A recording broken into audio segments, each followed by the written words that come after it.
Իջևան համայնքում ավարտվեց Իջևան համայնքի ղեկավարի գավաթ ֆուտբոլային առաջնությունը։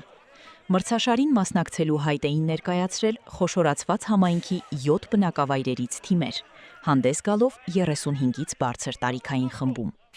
Ապրիլի 22-ին տեղի ունեցավ առաջնության եզրափակիչ փուլը։ Լարված ու դիտարժան պայքարի արդյունքում երրորդ հորիզոնականը զբաղեցրեց Աչաջուր գյուղի թիմը, երկրորդ տեղը Գետահովիտի թիմը, իսկ առաջնության հաղթող ճանաչվեց Իջևան քաղաքի թիմը։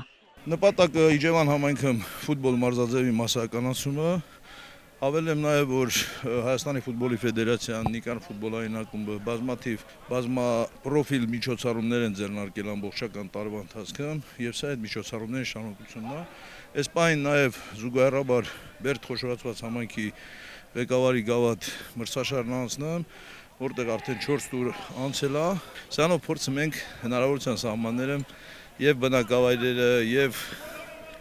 հիմնարկ ձեռնարկությունները ընդգրկենք, ֆուտբոլը մասսայականացնենք մարզում այս կարևոր առաքելությունը։ Առաջնությունը կազմակերպել էր Նիկարմ ֆուտբոլային ակումբը, Իջևանի համայնքապետարանի հետ համատեղ, նպատակ ունենալով խթանել ֆուտբոլի զարգացումն ու մասսայականացումը համայնքում։